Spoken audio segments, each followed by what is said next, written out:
আজকের এই জনসভার সম্মানিত সভাপতি, উপস্থিত আমাদের জেলা বিএনপির সভাপতি, জেলা বিএনপির নেতৃবৃন্দ, উপস্থিত মরহুম কবি চৌধুরী সাহেবের ভাবি মিসেস কবি, উপস্থিত বিভিন্ন উপজেলার নেতৃবৃন্দ, আমার সামনে উপবিষ্ট নেতৃবৃন্দ এবং জলঢাকাবাসী, আসসালামু আলাইকুম রহমতুল্লাহ। হিন্দু ভাইদের প্রতি আমার আদাব। তোমরা কি ভালো আছেন ভাই? মুখ দেখেছেন আগে? ভালো। কোনটা দেখেছেন? জলঢাকায়? আমি প্রথমেই দুঃখ প্রকাশ করছি যে অনেক দেরি হয়েছে আপনাদের এখানে আসতে। আশা করি আপনারা একটু শান্ত হয়ে আমাদের কথা শুনবেন, তাহলে দুটা কথা বলতে পারি। আপনারা যদি আউ করেন তাহলে তো মোর কথা শুনিবেন কিভাবে?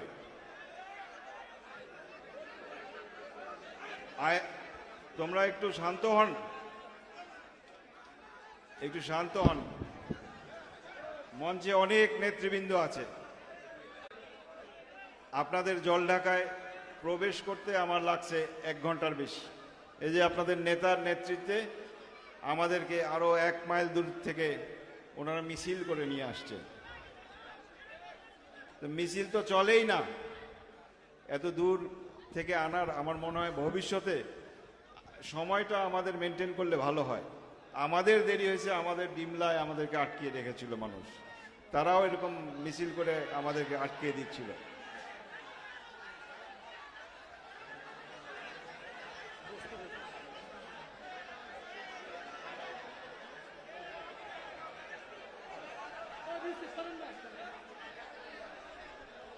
ধন্যবাদ।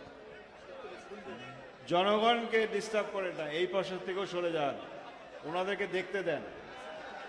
এই পাশ থেকেও সরে যান। ওনারা এতক্ষণ ধরে অপেক্ষা করছেন, ওনাদের হক এটা, ওনাদের দাবি এটা যে ওনার দুইটা কথা শুনবেন এবং দেখবেন কে কথা বলছে। আমি আমাদের দেশের কথার আগে আপনাদের উদ্দেশ্যে দুইটা কথা বলতে চাই, যেটা পরিস্থিতি দেখলাম সেটা সম্বন্ধে। আমার সঙ্গে কিন্তু গতকাল আপনাদের নেতারা, গতকাল রাতে কথা হয়েছে ওনাদের। আপনাদের এখানে অনেকগুলো পক্ষ আছে আনফর্চুনেটলি, কিন্তু সবাই এক পরিবারের। আমারটা শুনেন, আপনাদেরটা পরে বলেন। মনে রাখবেন আমরা কিন্তু একটা পরিবারের অংশ, গোটা দেশটাই আমরা একটা পরিবারের অংশ। তার ভিতরে ছোট ছোট পরিবার আছে, আর সেই একটা পরিবার হচ্ছে আমাদের বিএনপির পরিবার। বিএনপি কারো একক দল না, মনে রাখবেন। বিএনপি সৃষ্টিকারী শহীদ রাষ্ট্রপতি জিয়াউর রহমান, কিন্তু তাই বলে এই না যে শহীদ রাষ্ট্রপতি জিয়াউর রহমানের পরিবারই শুধু বিএনপি করবে, আর কারো বিএনপি করার অধিকার নাই। এদেশের আপামর জনসাধারণ যে কেউ বিএনপি করতে পারে, যে কেউ বিএনপিকে সমর্থন করতে পারে, যে কেউ বিএনপি ছেড়ে চলে যেতে পারে। এটাই তো গণতন্ত্র। কিন্তু আমাদের একটা পরিবারের কিছু নিয়ম থাকে, সেই নিয়মগুলো আমাদের মেনে চলতে হবে। তো আমাদের বিএনপি পরিবারের কিছু নিয়ম আছে, বিকজ আমরা একটা গণতান্ত্রিক দল এবং আমরা ভোটের মাধ্যমে, জিয়াউর রহমান সাহেব ভোটের মাধ্যমে এই দলকে নির্বাচিত করেছেন। বেগম খালেদা জিয়া ওনার উত্তরসূরি হিসাবে সেই দলকে সংগঠিত করেছেন। উনি মাঠে প্রান্তর একজন মহিলা হয়ে, উনি বিধবা হওয়ার পরে দেশের প্রতিটি উপজেলায় গিয়েছে।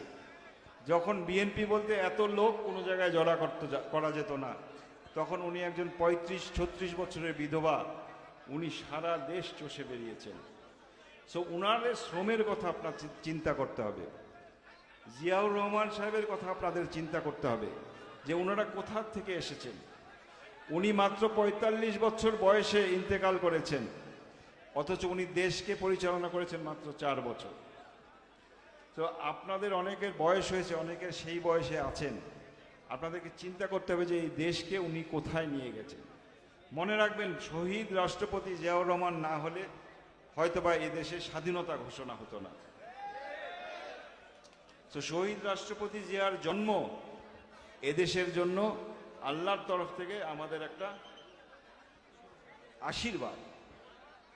তো সেই শহীদ রাষ্ট্রপতি জিয়াউর রহমান, যিনি বহু দলীয় গণতন্ত্রের প্রবক্তা। আপনারা তো গত 18 বছর ধরে আওয়ামী লীগের শাসন দেখেছেন, দেখেন নাই?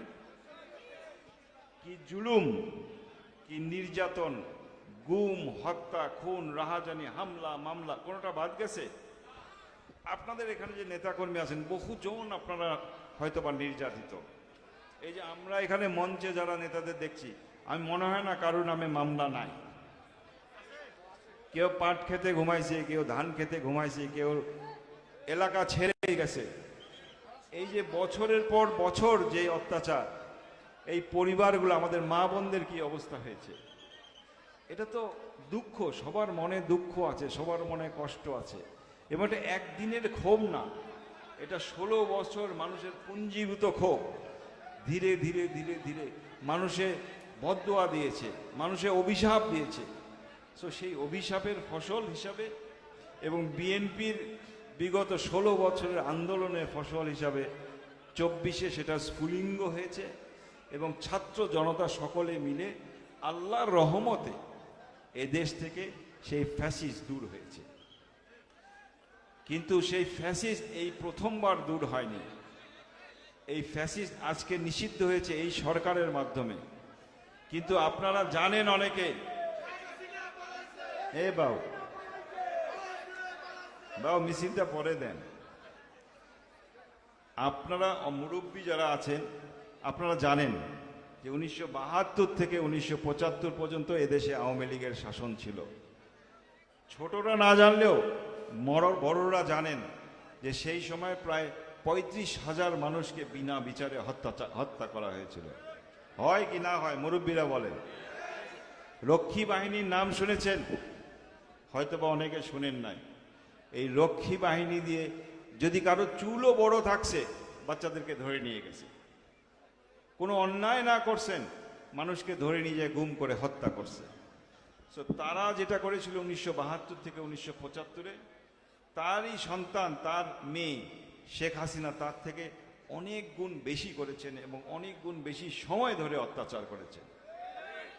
সো এই অভিশাপ, মানুষের এই অভিশাপ আল্লাহর ওরস কাঁপিয়ে দিয়েছিল, আমি শিওর। এবং আল্লাহর তরফ থেকে সেই অভিশাপ আসছে বিদায় আজকে আওয়ামী লীগ নিষিদ্ধ হয়েছে। আজকে শেখ হাসিনা এই দেশ থেকে বিচারিত হয়েছে, আওয়ামী লীগ বিতাড়িত হয়েছে, আওয়ামী লীগের তাদের পরিবারের সকলে বিতাড়িত হয়েছে এবং তারা আজকে নিষিদ্ধ হিসাবে। এই উপমহাদেশে এরকম কোনো উদাহরণ নাই।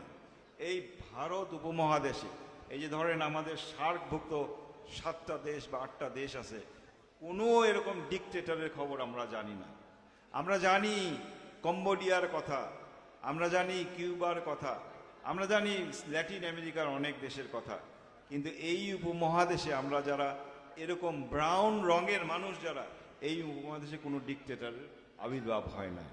দুর্ভাগ্য আমাদের যে আমাদের এদেশের 18 কোটি জনগণকে এই নিষ্পেষণের ভিতর দিয়ে সময় কাটাতে হয়েছে। বাট এটা একটা শিক্ষা, এটাও তো আল্লাহ আমাদের পরীক্ষা নিচ্ছেন হয়তোবা।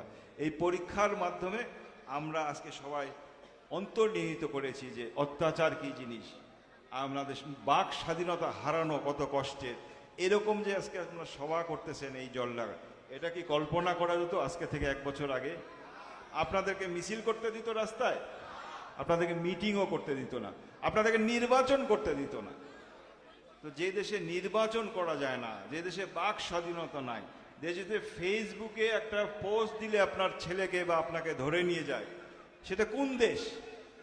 এটা তো আহলে জালিয়াতের যুগের মতো হলো। তো সেই যুগ থেকে আল্লাহর রহমত আমরা আজকে পরিত্রাণ পেয়েছি। কিন্তু ওই 1975 সালেও আমাদের একই অবস্থা হয়েছিল এবং যেই আওয়ামী লীগ আজকে নিষিদ্ধ হয়েছে, সেই 1975-এ শেখ মুজিবুর রহমান নিজে থেকে সেই আওয়ামী লীগকে বিলুপ্ত ঘোষণা করেছিল। তো আজকে দ্বিতীয়বার আওয়ামী লীগ নিষিদ্ধ ঘোষণা হলো। প্রথমবার হয়েছে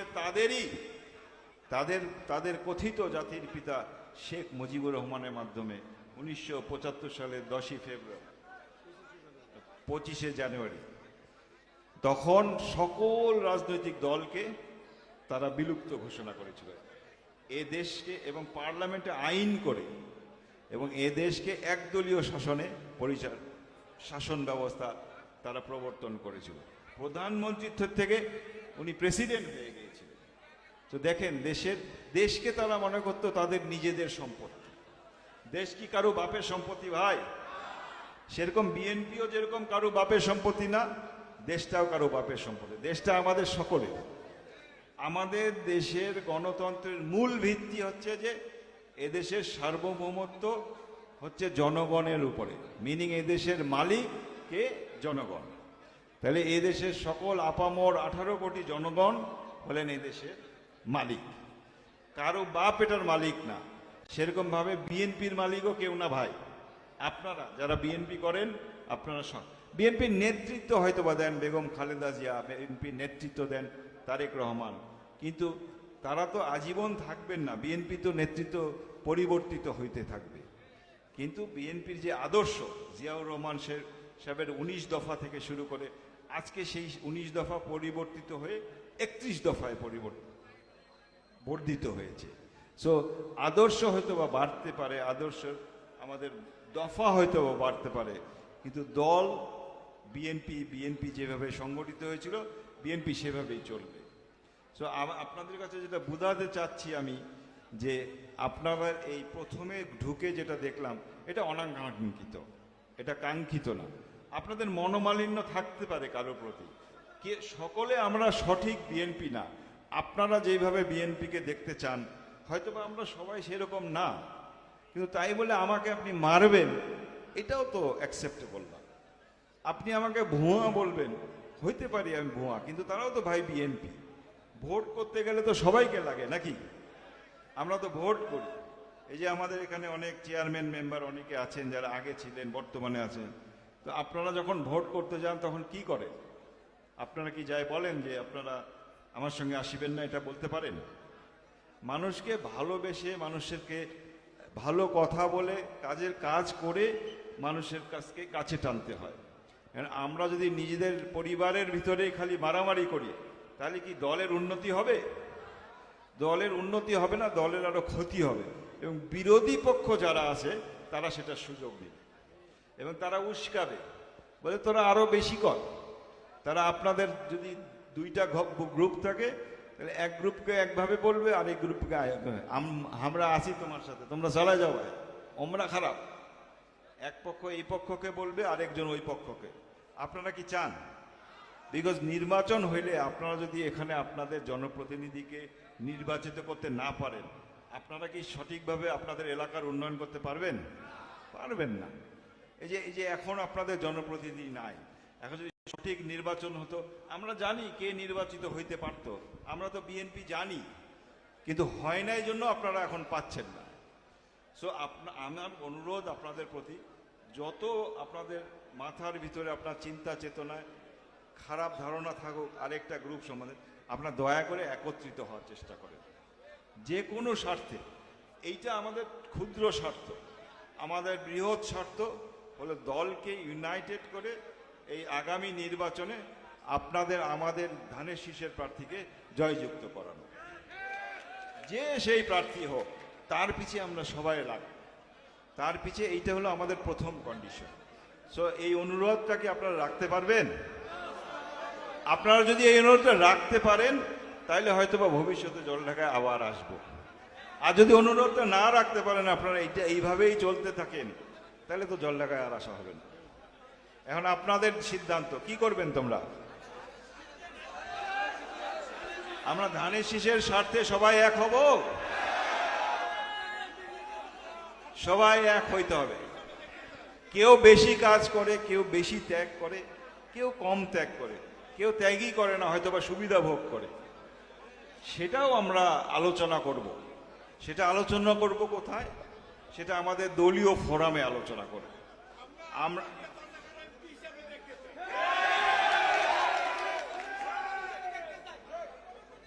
আমরা আলোচনা করব দলীয় ফোরামে।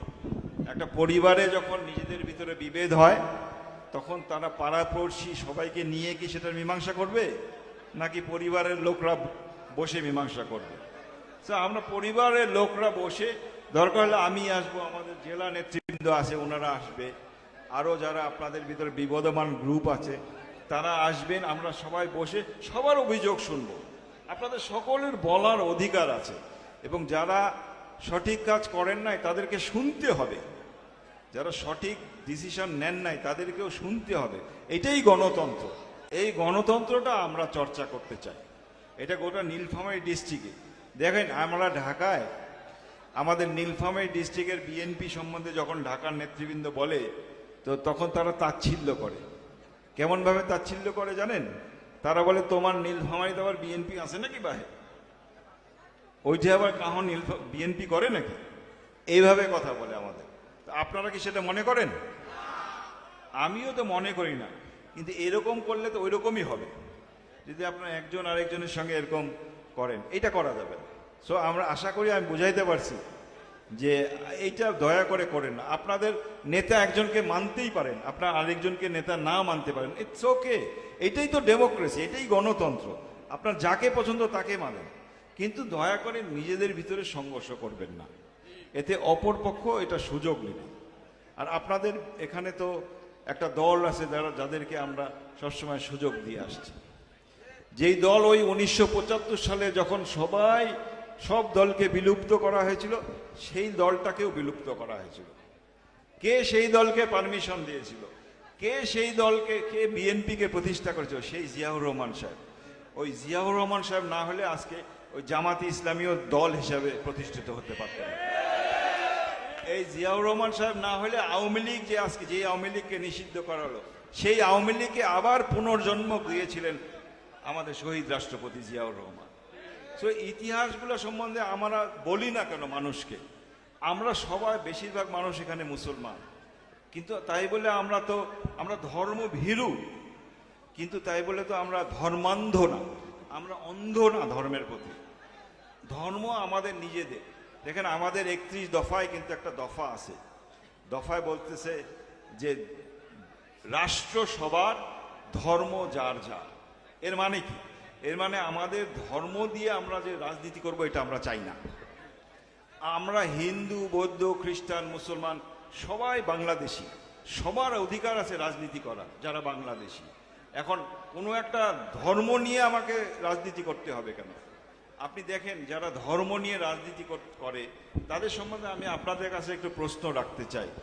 আপনারা বিবেচনা করেন বা আপনারা পড়াশোনা করেন, আমরা যারা মুসলমান অন্তত আমরা বিশ্বাস করি কি? সার্বভৌমত্বের মালিক বা দুনিয়ার মালিক বা সবকিছুর মালিক কে? আল্লাহ, একমাত্র আল্লাহ। কিন্তু আমাদের বাংলাদেশের সংবিধান কি বলে জানেন? সার্বভৌমত্বের মালিক কে? জনগণ। সংবিধানটা খুলে দেখেন যে এই বাংলাদেশের সার্বভৌমত্বের মালিক কে? এটা জনগণ। সো বাংলাদেশের 18 কোটি জনগণ হলো এই দেশের মালিক। কিন্তু আমরা মুসলমান যারা, আমরা বিশ্বাস করি যে আল্লাহ হলো গোটা ভূখণ্ডের, গোটা দুনিয়ার মালিক। তো তাহলে রাখবো না ইনশাল্লাহ, আমরা ঈশার নামাজের আগে সভা শেষ করে ফেলবো। আপনাদেরকে শুধু ওই সার্বভৌমত্বের কথা যেটা বলছি, সেটা আপনাদের কাছে প্রশ্নটা রেখে যেতে চাই যে দেশের সার্বভৌমত্ব, দেশের সংবিধান অনুযায়ী দেশের মালিক হলেন বা দেশের সার্বভৌমত্ব কার কাছে? জনগণের কাছে। তো ধর্মে হলো আমরা মুসলমান হিসেবে সার্বভৌমত্বের মালিক হলেন একমাত্র আল্লাহ।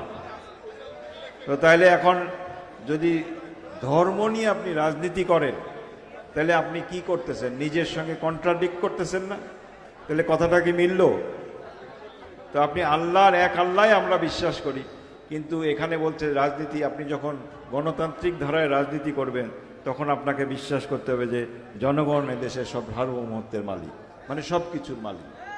সো ধর্ম নিয়ে এই জন্য আমি বললাম যে আমাদের রাজনীতি করা উচিত না। ধর্ম যার যার, সেটা হিন্দু, বৌদ্ধ, খ্রিস্টান, যে তার ধর্ম প্র্যাকটিস। এখন ওনারা করছেন, যার জন্য ওনাদের এক সময় এক কথা বলেন, আরেক সময় আরেক কথা বলেন। আপনারা দেখেন, ওই দলটা সৃষ্টি হওয়ার পর থেকে আপনারা পড়াশোনা করেন, আপনারা পড়াশোনা করলে জানতে পারবেন। আমি তথ্য শুধু দিতে চাই। দেখেন, 1947-এ এই মহাভারত যখন ভাগ হয় তখন কিন্তু জামাতি ইসলামী এই দলটা ছিল জামাতি হিন্দ নামে পরিচিত ছিল। তখন গোটা ভারতবর্ষ ছিল। তারা 1947 সালে ওই দেশ ভাগের বিপক্ষে ছিল। মানে মহাভারত থেকে ভাগ হয়ে তখন পাকিস্তান হয়েছিল আর ভারত হয়েছিল। পাকিস্তান অংশে বেশিরভাগ মুসলমান আর ভারত অংশে আধিক্য ছিল হিন্দুদের। সেই 47 সালে কিন্তু তারা এটাকে, তখন কোনো যুদ্ধ হয়নি, তারা আপোষের মাধ্যমে কিন্তু দেশ ভাগ করেছিল, যে পাকিস্তানের দুইটা অংশ পশ্চিম এবং পূর্ব। সেই 47-এ তারা সেই জামাতে ইসলামী হিন্দ সেটার বিরোধিতা করেছিল একবার। আপনি আসেন 1971 সালে, তাদের ভূমিকা তো আমরা সবাই জানি। তারা কি আমাদের স্বাধীনতার পক্ষে ছিল? তারা আমাদের স্বাধীনতার বিপক্ষে ছিল। এই যে আমাদের মা বোন এত মানুষ হত্যা হয়েছে, কারা তাদেরকে ধরিয়ে দিয়েছিল বলেন? রাজাকাররা তাদেরকে। রাজাকার কারা ছিল? যারা স্বাধীনতার বিপক্ষে ছিল তারাই তো রাজাকার ছিল। তো দেখেন 71 সালে তারা আবার গেল স্বাধীনতার বিপক্ষে। 1986 সালে আসে, মনে আছে এরশাদ সাহেবের সময়কার কথা? এরশাদ সাহেব এবং শেখ হাসিনা ওই যে লাল দিঘির ময়দানে নির্বাচনের 2 দিন আগে বলল যে এই এরশাদের এই নির্বাচনে যারা অংশগ্রহণ করবে তারা কি হবে? জাতীয় বেঈমান। পরের দিন দেখা গেল হাসিনাও সেই নির্বাচনে অংশগ্রহণ করলো, সঙ্গে কারা করলো? এই জামাতে ইসলামী যে করলো। তো জাতীয় বেঈমান কে হইল? তো 3 বার তারা করলো। এরকম 1995-96 সালেও আমরা দেখেছি তারা হাসিনার সঙ্গে বসে একসঙ্গে বিভিন্ন আলাপ আলোচনা এবং আন্দোলন করেছে, করেনি? সো দেশের বেশিরভাগ মানুষের বিপক্ষে তারা অবস্থান নিয়েছে ঐতিহাসিকভাবে বিভিন্ন সময়। আমি তাদের দোষ দিচ্ছি না, এটা তাদের ইতিহাস থেকে বলছি যে ওনারা এটা করেছে। আমরা তো ভাই ইতিহাস মুছতে পারবো চাইলে? আমি অতীতে যা করে আসছি সেটা তো ইতিহাস, আমি চাইলে তো আমার ইতিহাস মুছতে পারবো না। কিন্তু ইতিহাসটা ভালো না, নাকি ভালো? অথচ দেখেন আমাদের, আমি জিয়াউর রহমান সাহেবের কথা কেন বললাম, যে ওই জিয়াউর রহমান সাহেব এই দেশের স্বাধীনতা ঘোষণা করেছেন। উনি যদি সেই স্বাধীনতা না ঘোষণা করতেন আজকে হয়তো বাংলাদেশ স্বাধীন হতো না। কারণ শেখ মুজিবুর রহমান চলে গিয়েছিলেন পাকিস্তানিদের আস্তানায়। ওনার পরিবার, শেখ হাসিনা এবং সহ ওনার পরিবারের বাকিরা ছিল পাকিস্তানিদের সুপারভিশনে এবং তারা ভাতা পেতেন। শেখ হাসিনার সন্তান সজীবের জয়ের জন্ম হয়েছে ওই 1971 সালে যুদ্ধের মধ্যে ঢাকার সিএমএইচে ক্যান্টনমেন্টের ভিতরে এবং পাকিস্তানি ডাক্তারদের মাধ্যমে। সেটাকে কি বন্দি জীবন বলবেন? আপনি যখন ভাতা পান, আপনি যখন আরামায়েশে থাকেন তাদের তত্ত্বাবধানে, সেটা থেকে বন্দি জীবন বলেন। আর পক্ষান্তরে দেখেন শহীদ জিয়া তখন যুদ্ধে করছেন ময়দানে, আর ওনার স্ত্রী আমার খালা, উনি তখন ঢাকা ক্যান্টনমেন্টে, ওনারা যেই কক্ষে যেই বাসায় বসবাস করতেন সেই বিল্ডিংয়ে বম্বিং হয়েছে। ওনার ভাগ্যবশত বেঁচে গেছেন, ওনারা যেই রুমে ছিলেন তার পাশের রুমগুলো পড়ে গিয়েছিল। তো এই হলো পার্থক্য, যে একদিকে জামাত ইসলাম, একদিকে আওয়ামী লীগ, একদিকে বিএনপি, জিয়াউর রহমান, খালেদা জিয়া।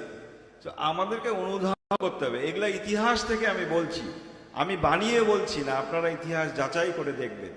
এটা আপনারা জানলে ভালো হবে, যে আমাদের বোঝানোর দরকার সাধারণ মানুষকে। ভাই আমরা তো বানায় বলার দরকার নাই। এদেশের জন্য জিয়াউর রহমান সাহেব যা করেছেন, বেগম খালেদা জিয়া ওনার জীবন প্রায় বিসর্জন দিয়ে দিয়েছিলেন। কার জন্য? এদেশের মানুষের জন্য, এদেশের মানুষের বাক স্বাধীনতার জন্য, এদেশের গণতন্ত্রের জন্য। ওনাকে পয়জন করা হয়েছিল, ওনাকে বিষ প্রয়োগ করা হয়েছিল। একটা সুস্থ মানুষ, উনি হেঁটে হেঁটে জেলে যান একটা অকারণে 2 কোটি টাকার অনিয়মের জন্য। তারা বলেছে সেই 2 কোটি টাকা তো চুরি হয়নি, বরং ওই 2 কোটি টাকা বেড়ে 6 কোটি টাকা হয়েছে। সেই মামলায় তাকে জেলে রেখেছিল 6টি বছর এবং তাকে বিষ প্রয়োগ, স্লো পয়জনিং করেছে, যার জন্য উনি অসম্ভব অসুস্থ হয়ে পড়ে। অসুস্থ শুধু হন নাই, তাকে বেসিক চিকিৎসা দিতে তারা অপারগতা জানায়। তাকে বিদেশে চিকিৎসা করতে যদি সেই সময় পাঠাতো, যখন দেশি বিদেশি সকল ডাক্তাররা বলেছিল, তাহলে হয়তোবা উনি একেবারে সুস্থ হয়ে আজকে আমাদের মাঝে ঘুরে বেড়াতে পারতেন। কিন্তু রাখে আল্লাহ, মারে কে, নাকি? দেখেন হাসিনা চাইছিল যে বেগম খালেদা এরশাদকে যেভাবে হত্যা করেছেন, ঠিক একইভাবে তারা চেয়েছিল যে বেগম খালেদা জিকে। কিন্তু আল্লাহর ইচ্ছা তো ভিন্ন। তাই না? আমরা একটা প্ল্যান করি, আল্লাহ আরেকটা আমাদের জন্য রাখেন। সো আল্লাহ রাখছেন যে বেগম খালেদা জিয়াকে সম্মানিত করবেন। গোটা দুনিয়ায়, গোটা দেশের কাছে এবং গোটা দুনিয়ার কাছে উনি সম্মানিত হয়েছেন, এবং আল্লাহর রহমত ওনার কিছুটা সুস্থ হয়ে উনি ইংল্যান্ড থেকে চিকিৎসা নিয়ে আজকে ফেরত এসেছে। তো দেখেন, ওই যে বলে না, সম্মান দেওয়ার মালিক আল্লাহ, সম্মান নেওয়ার মালিকও আল্লাহ। সো আল্লাহ তাআলা এই গত 9 মাসে বা 10 মাসের ব্যবধানে আমাদের দেশের 18 কোটি জনগণ এবং গোটা পৃথিবীকে দেখিয়েছে যে একদিকে হাসিনা এবং আওয়ামী লীগের সম্মান কেড়ে নিয়েছে এবং বেগম জিয়া এবং বিএনপির সম্মান বাড়িয়ে দিয়েছে, আলহামদুলিল্লাহ। এবং সঙ্গে সঙ্গে আমাদের দেশের মানুষ, আমরা সেই স্বাধীনতা আজকে ভোগ করছি। সুতরাং আপনারা আরেকটু একত্রিত হওয়ার চেষ্টা করুন।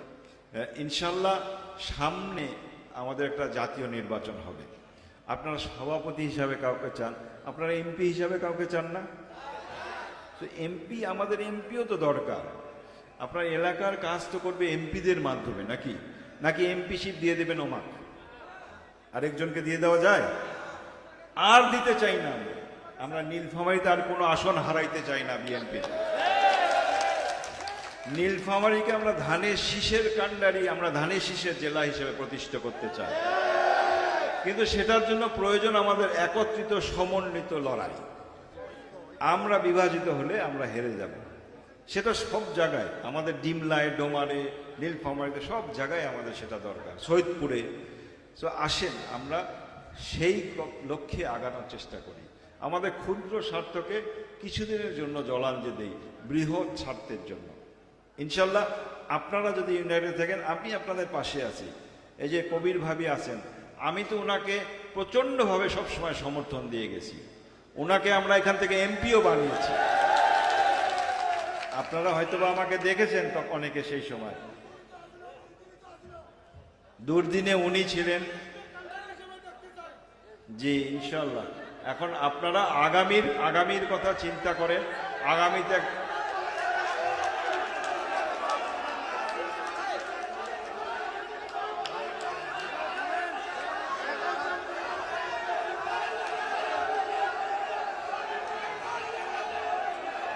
তাহলে আপনারাই বলেন, মুই যাই, এলা মুই বসে পড়ি, তোমরাই বলেন নাকি? ঢাকার মানুষ কথা বলা পছন্দ করে, বোঝা যাচ্ছে। আমাদের ডোমার ডিমলাই তো এরকম দেখি না, নীলফামারী তো শুনি না এরকম যে আমরা মহিলারাই উঠে চেঁচাচ্ছে। ঠিক আছে, আমার সঙ্গে তো আপনাদের কথা হবে ইনশাল্লাহ। 18 বছর পরে আল্লাহ আমাকে দেশে ফেরাইছে। আমি তো বললাম আপনাকে, আমরা চাই যে নীলফামারী 4টি আসন আমরা বিএনপির পক্ষে আসন। আমরা আর কোন দলকে পরগাছার মতো আমরা যাই ভোট দিব, এটা যাতে না হয়। আমরা যেই আশকরা তারা মারে মজা, এটা কি হয়? তো এখন আমাদের এলাকার জন্য, আমাদের জনগণের জন্য, আমাদের প্রতিনিধিদের মাধ্যমে আমরা প্রতিনিধিত্ব করাতে চাই। তো ইনশাল্লাহ সেই সুযোগটা আসুক। যদি আপনারা ইউনাইটেড থাকেন, যদি ভুল ত্রুটি হয়ে থাকে মাফ করে দিন আমাকে। ইনশাল্লাহ ভবিষ্যতে আবার দেখা হবে। অনেক নেতৃবৃন্দ আমি শিওর কথা বলতে চেয়েছিলেন, কিন্তু আমরা সময়ের অভাবের জন্য সুযোগ দিতে পারি না। এই যে জেলার নেতৃবৃন্দ, কিন্তু ভবিষ্যতে আমাদের নেতৃবৃন্দের জন্য আরও একটা ওয়ার্নিংও দিতে চাই যে ভাই, বিএনপি কিন্তু এখন অনেক কঠোর হয়ে গেছে। এখন বিএনপি কিন্তু তারেক রহমানের বিএনপি। আমরা শহীদ জিয়ার বিএনপি দেখেছি, আমরা বেগম খালেদা জিয়ার বিএনপি দেখেছি, এখন কিন্তু তারেক রহমানের বিএনপি। এই তারেক রহমান সাহেব কিন্তু বাকি দুইজনের চেয়ে অনেক বেশি শক্ত, অনেক বেশি শক্ত, এবং উনি দলকে একটা শৃঙ্খলের মধ্যে রেখেছেন। যে শৃঙ্খলটা যদি না থাকতো, তাহলে গত 16 বছর যে নিপীড়ন অত্যাচার হয়েছে, তাহলে বিএনপি ভেঙে ছারখার হয়ে যেত। কিন্তু বিএনপি ভাঙা তো দূরের কথা, বিএনপি শত শত গুণে আরো শক্তিশালী হয়েছে। এটা একমাত্র তার যোগ্য নেতৃত্বের জন্য। আপনাদের এখানে কথা হয়েছে নাকি আমি জানি না, কিন্তু আমি জানি যে আমাদের তৃণমূল পর্যায়ের প্রতিটা উপজেলা লেভেলের নেতৃবৃন্দের সঙ্গে উনি কিন্তু সরাসরি কথা বলেছেন, কোনো না কোনো সময় বা একাধিক সময়। জেলা নেতৃবৃন্দ তো অবশ্যই, কিন্তু আপনারা যদি যারা পুরনো নেতৃবৃন্দ আছেন চিন্তা করে দেখেন যে বেগম খালেদা জিয়া যখন এখনও চেয়ারপারসন, কিন্তু উনার সময়কালে আপনারা তার সঙ্গে কতটুকু যোগাযোগ করতে পারছেন আমি জানি না, কিন্তু এখন অবস্থা সেটা না। আপনাদের যদি কোনো সমস্যা হয় এবং যদি কোনো প্রবলেম হয় দলীয়ভাবে, উনি কিন্তু সরাসরি যোগাযোগ করবে এবং উনি সরাসরি ইনফরমেশন নেয়। ওনার তথ্য প্রবাহ খুব সচল, আর যুগটাও তো পরিবর্তন হয়েছে। এখন ফোনে, স্কাইপিতে, ভিডিওতে সরাসরি সবার সঙ্গে কথা বলে। সুতরাং আপনারা একটা ভালো ডাইনামিক নেতা পাইছেন, আমরা একজন ভালো ডাইনামিক নেতা পেয়েছি, যে চিন্তা করেন জিয়াউর রহমানের সন্তান, বেগম খালেদা জিয়ার সন্তান, তাদের তো চাওয়ার কিছু নাই, আর তারা দিতে চায়, তারা চায় সুযোগ পেলে এই দেশকে দিবে। সুতরাং ওনারা দেওয়ার মতো মনোবৃত্তি নিয়ে আছেন এবং ওনারা দিতে চান। আপনারা জন্য এখন উনি শৃঙ্খলে আনতে চান দলটাকে। এই যে কিছুক্ষণ আগে একজন তদবির করলেন আমাদের বাবাজির জন্য, এইরকম তদবির করে কিন্তু একজন নেতা বহিষ্কৃত হয়েছেন, আপনারা জানেন কিনা জানি না। সো সাবধানে তদবির করেন বাহে, তদবির করলে আপনার পদ যাইতে পারে, আপনার বিএনপির থেকে বহিষ্কার হইতে পারেন, কারণ উনি করলে আমাদেরকেও করতে হবে তখন। সো বুঝে শুনে আমাদের কাজগুলা, দলীয় শৃঙ্খলাগুলো একটু শিখেন যারা দলের নেতাকর্মী আছেন। আমরা বারে বারে এখানে আসবো ইনশাল্লাহ, যদি আপনারা একত্রিত হন।